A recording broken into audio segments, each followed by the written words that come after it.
So the first love language that we're going to talk about is words of affirmation. That would be verbal compliments or words of appreciation. These are powerful communicators of love. They are best expressed in simple, straightforward statements of affirmation, such as, today, I copied out of the book, and I was going to put, "You look sharp in that suit." But instead I typed, "You look shart in that suit." And I don't know if you all know what a shart is. We won't even say that. But that's not a compliment, really. You look sharp in that suit. No, you do, that is a compliment, like, Doug, you look sharp in your shirt right here, this shirt that I picked out for you to wear. Yeah, the one you told me to put on. Yeah, rather than the old t-shirt you had. This would be one you could tell me. "Do you ever look incredible in that dress?" Wow. But I tell you what, Doug is a good complimenter. And it's hard, you do. You give me compliments constantly about how I look and how pretty and, you know, all that kind of stuff. But I am a person who it's hard for me to receive a compliment. I always instantly want to say, "Oh yeah, you have to do that because I'm your wife." I feel, I don't know, maybe I've just never had that much of a self-confidence in that way, in appearance ways, you know. I think all women are a little bit hard on themselves Probably. with their appearance. So I think that's where that comes from. But then, too, I feel that I automatically got to turn around and give you a compliment. Instead of just saying, "Thank you, Doug." That's what we're supposed to, just thank you. Thank you for that compliment. You're getting better at it. I am getting a little bit better. It's only taken me 30 years, but I'm getting a little bit better. And this is one that he had in the book. "You can always make me laugh." And I think we laugh a lot. We laugh a lot. So, As most of you know. yeah, we do. And it says, do you ever, oh no, this was just me.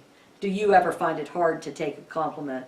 And then do you have to feel that you have to compliment someone back?" So I'm sure other people do find it hard to take a compliment and that. But he also tells a story about a wife who has been pestering her husband for 9 months to paint their bedroom. Do you recall me ever pestering you to do jobs and chores around the house? You've never pestered me to do jobs. He told the woman, this is Gary, what is he? A marriage counselor, the counselor. He told her to never mention painting to her husband again because he already knows she wants the room painted. So instead, he said to start giving him verbal compliments for everything that he does good. Start thanking him for simple things like taking out the trash, if he loads the dishwasher, if he does a load of laundry, if he just does anything, if he just breathes in the right way. Honey, I love the way you're breathing this morning. Just verbal compliments are far greater motivators than nagging. Can you relate to that? I can relate to that. Yeah, Yes. yeah, because there's been plenty of times over the years I have asked you not so nicely to do some jobs at the house. Well, nagging usually, it wasn't right for me, but nagging usually turned me off and then I wouldn't do them on purpose. That's right. He would just be stubborn and then refuse to do it.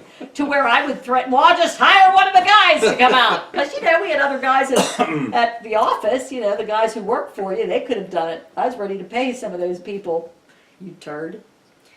There are encouraging words, words that inspire courage. Perhaps your spouse has untapped potential in one or more areas of their life. The potential may be waiting for your encouraging words, but you're not supposed to encourage them to do something that you want.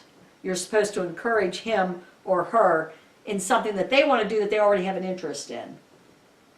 Like, you know, we had talked about, I had encouraged you to start those ministry classes because I felt that it was something that you were gifted in. But you didn't necessarily feel that you wanted to do that. It was something that I kind of encouraged you to do kind of sneaky handed, made it seem, Manipulative. yeah, Yeah. I meant, Manipulated. yes, Yeah. I did. I made it seem that I wanted to take the classes and that it would be nice to have you go along. But in all reality, those classes, you are gifted. You are gifted as a speaker. Well, so are you, and the classes were definitely beneficial to both of us. They were wonderful classes. But yeah, we're to encourage someone to do something that they are already gifted at, but it's something that you would have the desire to do, not something that I would want you to do. So if I'm really encouraging you, it should be lifting you up with something that you already are interested in. Kind words are more words of affirmation. In the Bible it says a soft answer turns away anger. Love doesn't keep a score of wrongs. Love doesn't bring up past failures. We cannot escape the past, but we can accept it as history. We will try to put ourselves in their shoes and see things through their eyes. And also when he was talking about history, the past failures, that's the thing that I think people get confused about. We're talking about a past event, bringing it up. We're not talking about this person repeating and repeating this event over and over again. So if your husband or your spouse, your wife does something wrong and they have asked for forgiveness, it's time to move forward and forget that event. But if it's something that they keep on doing over and over and over and over again, well, it might be time to seek some counseling and figure out a way to get over that Past hump. Yeah, so. Okay. Humble words. Love makes requests and not demands. When I demand things from my spouse, I become the parent and they are the child. That's a good way to look at it. Yep. Yeah. And I think we all do that. Well, I don't know. It might, I think maybe, well, I don't know. You've never been a demanding type person. We all do it. In different we might do it in ways. different ways, but we all demand certain things out of each other. And There's a difference between demanding, though. It says, however, if we make our needs and desires known in the form of a request, we are giving guidance, not ultimatums. So here's an example. The husband says, could you make that good pasta one of these nights? Or, can't we ever have a decent meal around here? So, which one is going to be received better? The lady's going to think, oh boy, he likes my pasta. I think I'll just make that. Or if he says it the other way, then she'll just say, cook the daggone meal yourself. yeah, it's So it's a way kind of, of like nagging me to do things. Yeah. You really don't want to do them after you're talked to. no, like that. There's one more here. The example, the wife says, do you think it will be possible for you to clean out the gutters this weekend? Or, if you don't get those gutters cleaned out, they are going to fall off the house. There again, it's two different ways of saying it. Getting your request or demand, the demand's not going to get you anywhere. When you make demands, you have become a tyrant, not a lover. That's something that we need to think about. Something to think about. Yep. We cannot get emotional love by way of demand. My spouse may in fact comply with my demands, but it is not an expression of love. It is an act of fear or guilt or some other emotion, but not love. No. Thus, a request creates the possibility for an expression of love, whereas a demand suffocates that possibility. And that's things we really need to pay attention to how we do speak to our mate. Is it affirming words? Is it kind words? Is it humble words? Are we lifting them up? Are we encouraging them? That's yeah, where the work comes in. that is work. And understanding what you need to do. When you say you need to work on your marriage, those are the little things you need to work at. And those are things, they're little things that if you just keep on focused on. And I tell you what, it's good to have this reminder. This is Yeah, a you wonderful needed look. Yeah, I did. Funny, Douglas. Here's a question to think about. What would you most like to hear your spouse say to you? What would you most like to hear your spouse say to you? Doug, what would you most like me to say to you? Well, it's not like a multiple choice. I could write in some choices, but they wouldn't be your choices. I always like to hear you say I love you. I do too. I would much rather you say I love you than you're beautiful. Well, though you could say it, I love you, Tanya, and you're beautiful. I love you, Tanya, and you're the best thing in the world that has ever happened to me. I couldn't live life without you, Tanya. Anything else you want? I'll write these down. Please, make notes. The next love language is quality time. Quality time is giving someone your undivided attention and not sitting on the couch watching TV together. Sit on the couch with the TV off, look at each other and talk. Put away all devices, give each other your undivided attention. It means taking a walk, just the two of you, going out to eat, and having a conversation. You know, in today's world, young kids probably don't have as many conversations as we had to when we were dating because we didn't have cell phones. Yeah, that's a whole different world today, but I would think that this would be talking to men more so than women. Not all men, of course, but a lot of men are not conversationalists. No, no. We're not good at connecting with emotions or talking about emotions. And a lot of times we're not good at listening while you're trying to talk about emotions. So listen up, men. Yeah. Here it says how you can tell the difference between a married couple and somebody who's dating in a restaurant.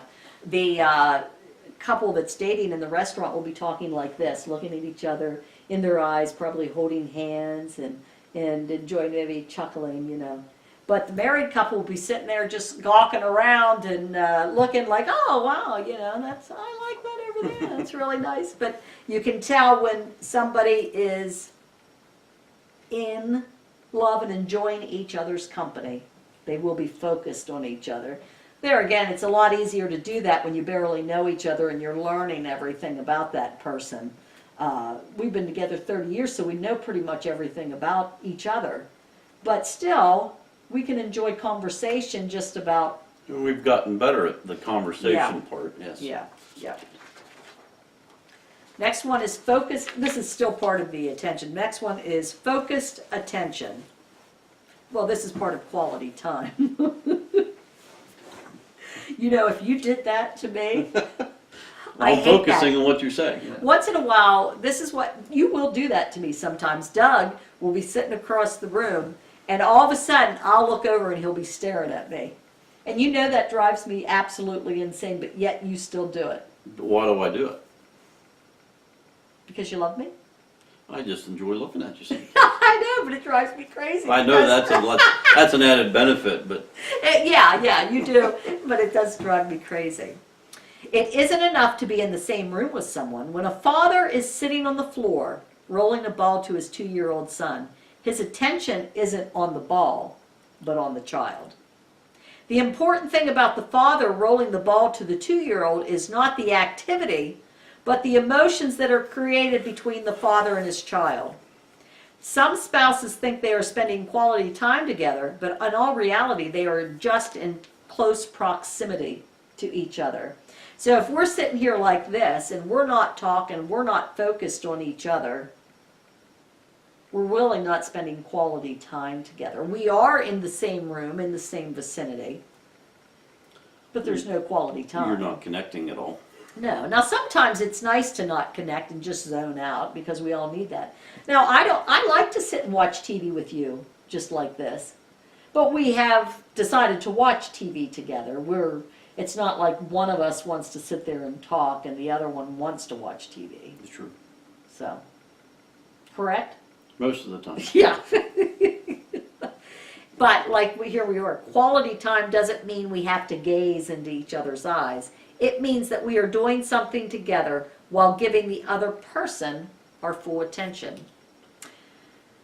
There again, when you have a house full of kids, that's hard to do. Unless you wait till the kids go to bed, and if they don't go to bed till real late and then you're exhausted by that time, that's why you have to make date nights. Well, we'll talk about that at the end. Yeah, get out of the house.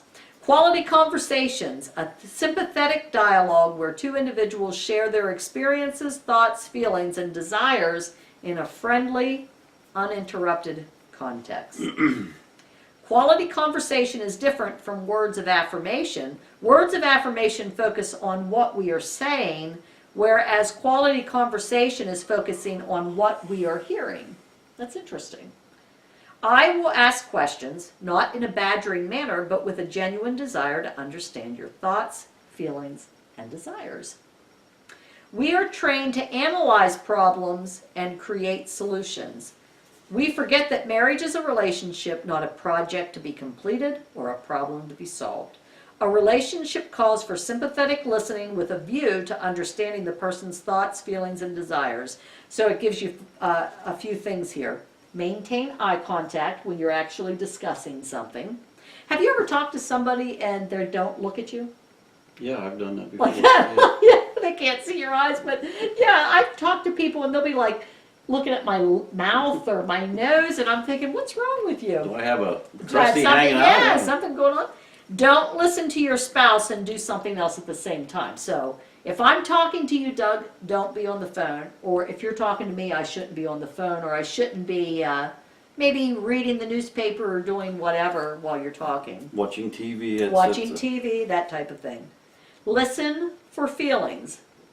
So if you're talking to me, I could tell if you're angry or upset by the way you're talking, or if you're emotionally drained or tired, or if you're in a good spirits. I can tell that by listening and engaging with you. Observing your body language. You know, right now you have no body language. You're just there, but if you did, I would have to observe it. You know, like if you're shaking your fist and clenching your teeth, I know you're angry. This is a good one, and I think this might be harder for women to do. Because I know sometimes when you're talking, the thoughts are already rolling in my head. I'm already thinking of what I'm going to say instead of just listening. Listening. Yeah. So it says, refuse to interrupt. Refuse to interrupt. Did you read? Did you underline that? Highlight it? Yeah. But, Doug, did you read what the average individual only listens for how much time before they interrupt? Did you get that far? I didn't get that far. No, I don't remember from the last time. Okay. Just think about that. How much time does the average individual listen before they interrupt? Give a guess. I'll say 25 seconds. You would be too high. It's 17 seconds Wow. before they interrupt. That's not very long into the conversation. So, some people don't talk at all. By the time some people, yeah, just little, I can be blah blah blah blah blah, and you'll just. It's not be that I sitting don't there. want to. I just can't fit it in. Funny. By the time some people reach adulthood, they have learned to deny their feelings. Thoughts and feelings were discouraged. On the other hand, some people talk all the time. I think men more so are discouraged from showing emotion. Men are discouraged from crying or, you know, showing too much emotion, or they're thought to be acting like women. Yeah. So, and that starts pretty young, and that's kind of sad that we teach our children to do that. That might not be happening as much as it used to be. I hope not. I don't I know, hope but not. Yeah, but it does seem, Gary, the author of this book, describes two basic personality types. He calls them either a Dead Seas or babbling brooks. The Dead Sea goes nowhere. It receives, but it doesn't give. A person like this has a large reservoir where they store information, and they are perfectly happy not to talk about it. You may ask them what's wrong, and they won't even understand why you ask the questions. They could drive 6 hours in the car with you, not say Never a say a daggone word. word, and be, content. They're fine. On the other hand, a babbling brook, whatever enters the eyes, ears, comes out of the mouth. And usually there is seldom 60 seconds between the two. So if you are a Dead Sea and you date a babbling brook, you will have a wonderful evening. You don't even have to think. You don't have to think, what am I going to talk about? How am I going to start the conversation? Because the other person will be babbling Doing the all whole the time. talking. In fact, you won't even have to think. All you have to do is nod your head and say, and you're content because you don't have to say anything. The Dead Seas are great listeners, so the babbling brook will also have a wonderful time because they can just keep on rambling on. But what happens then is about 5 years later, the Dead Sea would like the babbling brook to shut up. And the babbling brook realizes they don't even know a darn thing about the Dead Sea. So during the dating phase, it's great until one day reality slaps you right in the face. Yep. You know? So, quality activities may include anything in which one or both of you have an interest. The emphasis is not on what you are doing, but why you are doing it. The purpose is to experience something together and walk away from it feeling like your spouse cares about you. Where do you find time for quality activities? Where do you find the time, Doug? You make the time. There isn't really time, but you make the time, just like you do to feed yourself. Lunch, dinner, you make the time to do that. So it's actually a planned activity. It's a planned activity. Why do you make the time? Because it's just as essential to your marriage as meals are to your health. That's one of those points that we didn't understand years ago. No, gosh, no. No. Nope. We didn't have the time, we didn't make the time, didn't think about making the time. Nope. Nope. Love language number 3 is receiving gifts. And I'll make this short. A gift is something you can hold in your hand and say, look, he was thinking of me, or she remembered me. You must be thinking of someone to give them a gift. The gift itself is a symbol of thought. And some people do put a lot of thought into gifts. I'm a terrible gift giver. I would rather just write somebody out a check and say, here, have fun, go spend it on whatever you want. I'm not a good gift giver either. It's Yeah, we're just not good at that. not really. There's also the gift. And I don't, Go ahead. I'm not one to really expect gifts either. No, Yeah, so No, that's probably why it's hard for us to give gifts. The gift of self. Giving of our time is a gift. Your body can be a symbol of love, especially during a crisis. Almost everything ever written on the subject of love indicates that at the heart of love is the spirit of giving. Gifts need not be expensive, nor must they be given weekly, but for some individuals, their worth has nothing to do with monetary value and everything to do with love. It tells you here, reflect on ways to give gifts even if finances are tight. There's a lot of things you can do. You write me little notes on the kitchen counter. Doug actually takes the time to hide notes. I have opened the cabinet doors and there's a little love note. Under my pillow, in the bathroom, on the mirror. There was ones I found recently that I didn't find it right away until later. You had hidden them somewhere. And those notes are a gift. well, I think you like those more than me going out and buying flowers. Oh yes, I would I don't want you wasting money for me on that, but a note, a card, there's all different types of ways when finances are tight. You could go pick someone a flower out of your yard, taking the time to think of just the right flower, or maybe something that's you find beautiful. Or There again, knowing your spouse and what they like is those little things that they Yeah. would find. yeah, would be a gift. And Yeah. gift of self, just being there. A gift of self is a beautiful gift.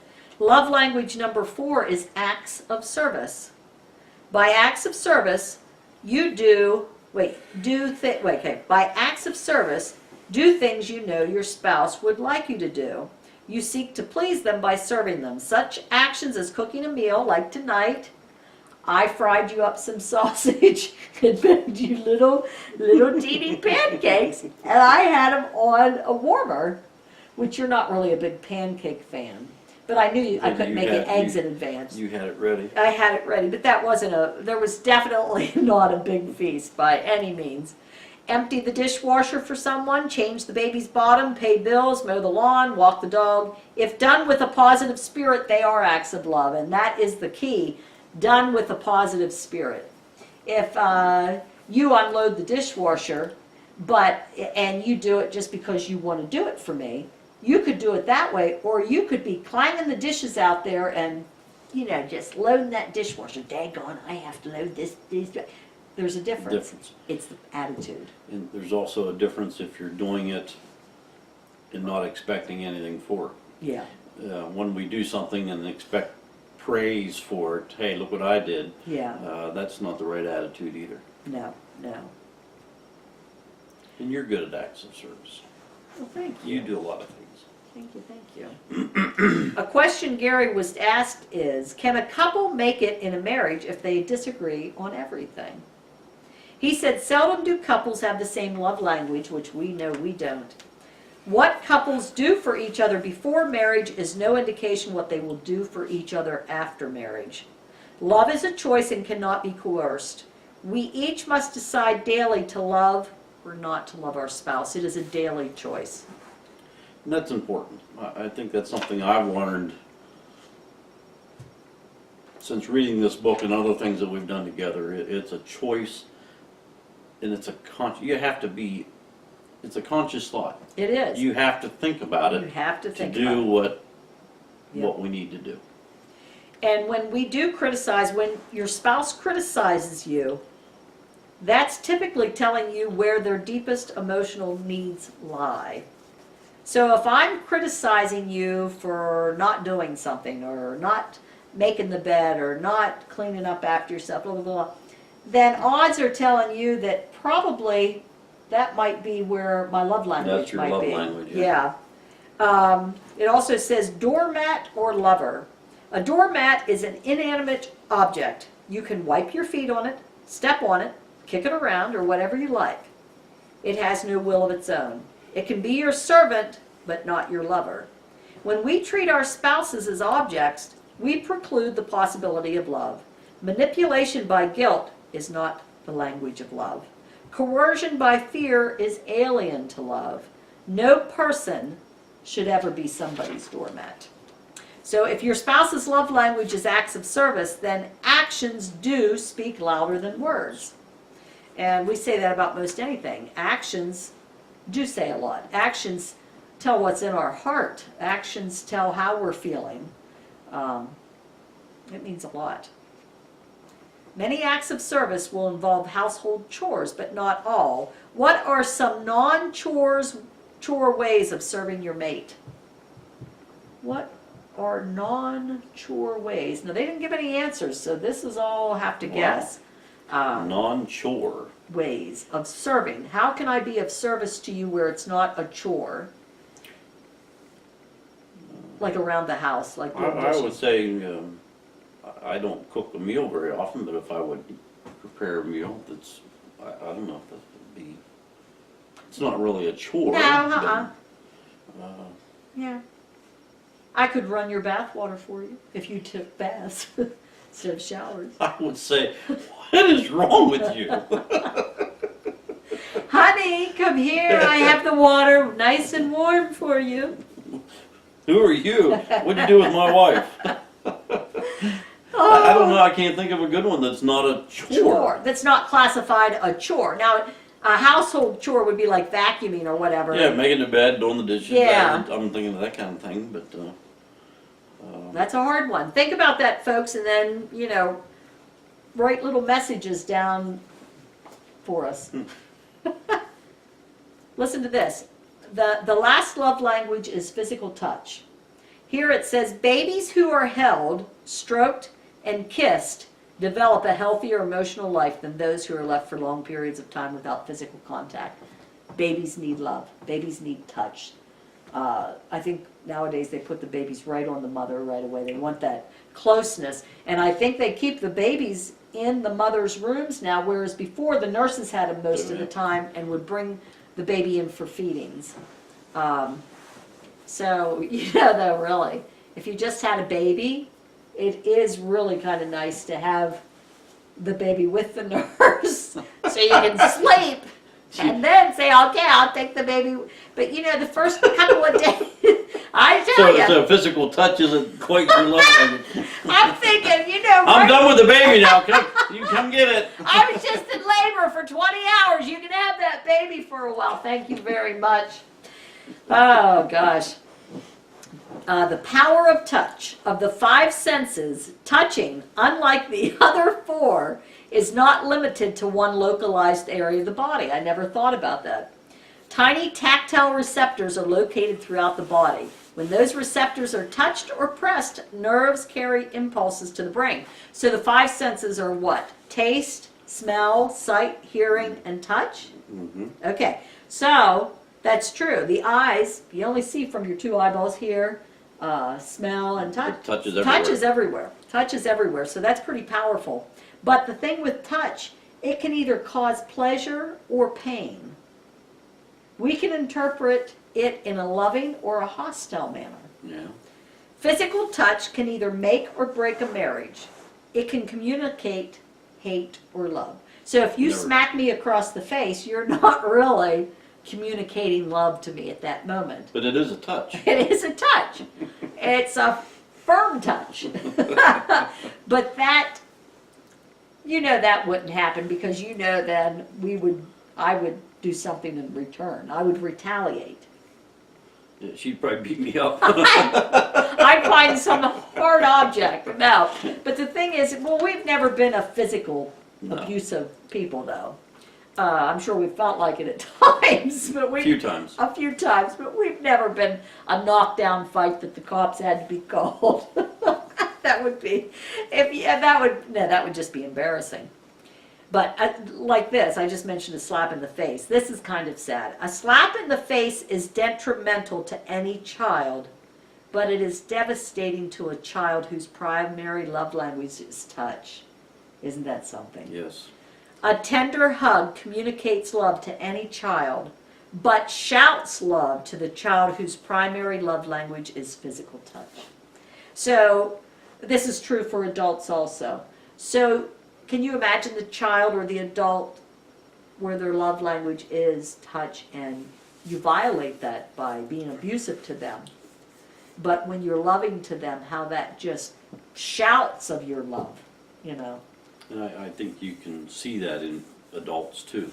Yeah, For yeah. sure. But we also don't want to make the mistake of thinking that the touch that brings pleasure to me or you will also be pleasant to your spouse.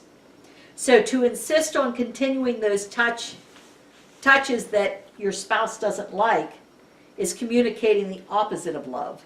It is saying that you are not sensitive to their needs, that you care a little what they perceive to be pleasant. So let's just... We can talk for hours on this subject. Listen, we're not going to go there right now. But let's just say, okay, we're sitting in public, and you know that I hate public displays of affection. So if you know this about me, but yet you're at the restaurant or somewhere like this, and you're going like this, you know, just like this. But you know I hate that. So you wouldn't be enjoying that. You wouldn't be enjoying that. So if you persist on doing that, now if you don't know it, it's different.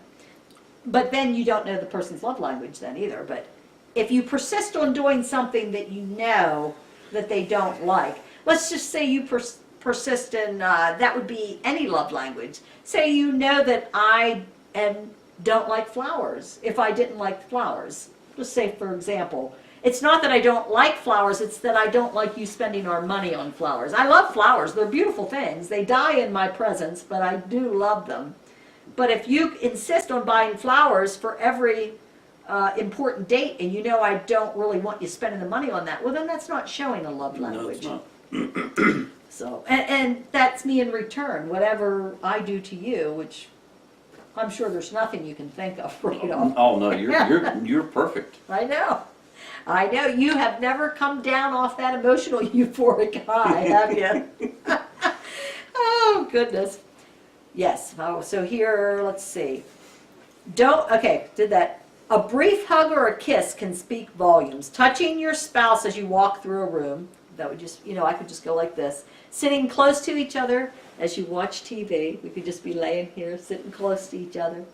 Holding hands in public, or if we're out at a restaurant eating, you could touch me under the table. Not grope, but touch. Yes. Okay, we're about ready to get to where we're going to take a test here in a few minutes. There is a test. There is a test. There is a test.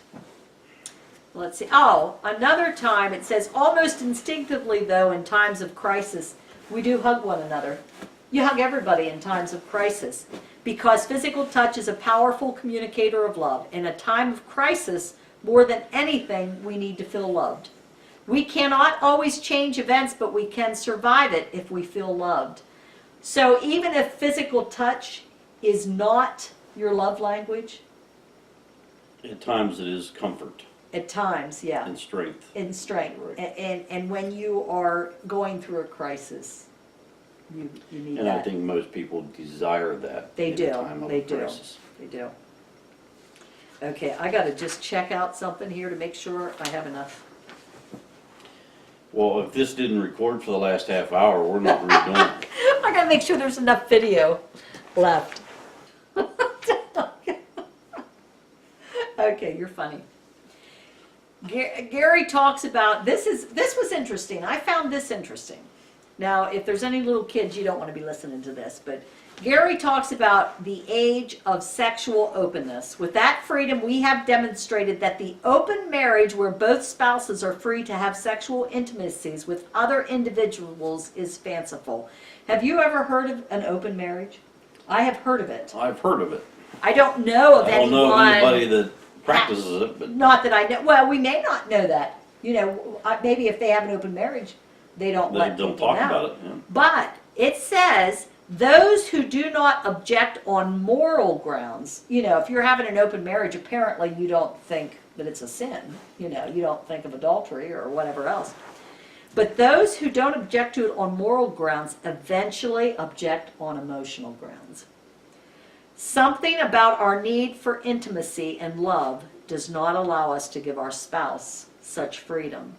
The emotional pain is deep, and intimacy evaporates when we are aware that our spouse is involved with someone else sexually.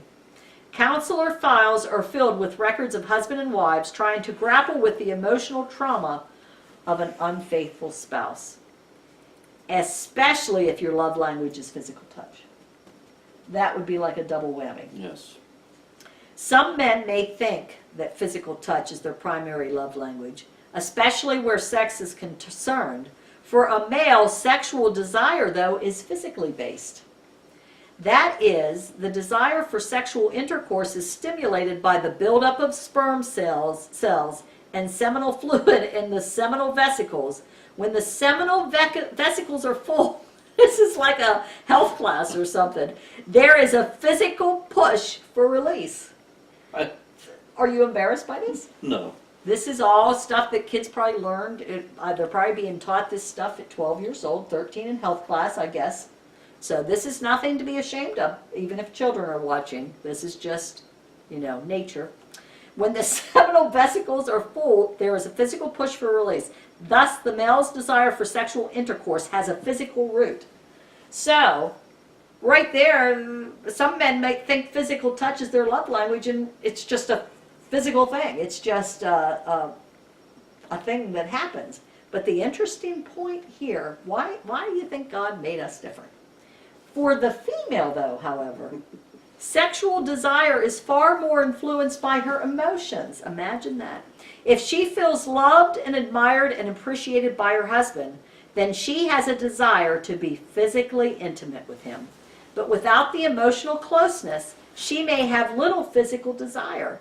Her biological sexual drive is closely tied to her emotional need for love. So for women, if their love language is physical touch, they know it's physical touch. A man might not. Now, I'm talking the sexual part of it. Your love language is physical touch if you like to be touched other ways besides sexual. But remember that Mark Gungor, Laugh Your Way to a Better Marriage? He kept on reminding men, you got to be nice to the girl. You got to be nice to the girl. Because guess what doesn't happen if you're not nice to the girl? Nothing. You gotta talk to the girl. Yeah, you gotta talk to her, you gotta be nice to her. Here is, it says, recall some non-sexual touching times that enhanced intimacy between the two of you. What made these times special? So some non-sexual touching times, things that, what other types of touch besides sex can be special to you? Any type. Yeah, hug. A hug, I like holding hands. yeah. Snuggling while you're watching TV. Yeah, all of those can be special and be fulfilling. Yep. So, let's see, I have our answers here, how we did. Doug's, The revealing. the revealing, What do you think it is? guess. His number one is physical touch. And your second love language is? Words of affirmation. Very good. And mine was, and I have them written here, mine was acts of service is my number one, and then quality time. Somebody is getting stuffy. But acts of service, to me, is just phenomenal. If you do something for me like anything that is an act of service, that just makes me so attracted to you. It's just crazy, you know. Acts of service, as I find out, doesn't have to be for you, doesn't have to be something directly for you. No. It could be wallpapering the bathroom, Yeah. or doing something here at the house, or fixing something that needs fixing for a couple of years. Yeah. You know, those type of things. Or just if I come home and the lawn's mowed, or anything. Just, you're just so gifted with handyman, you have those qualities. I mean, you are so gifted that way that, I mean, it's just nice. It's nice having you around, and nice when you do that. And of course, the physical touch thing is almost, especially in public, is foreign to me. I mean, I'm just not a big toucher. You know, it doesn't dawn on me if we're sitting somewhere to rub on you, or, you know, it just doesn't.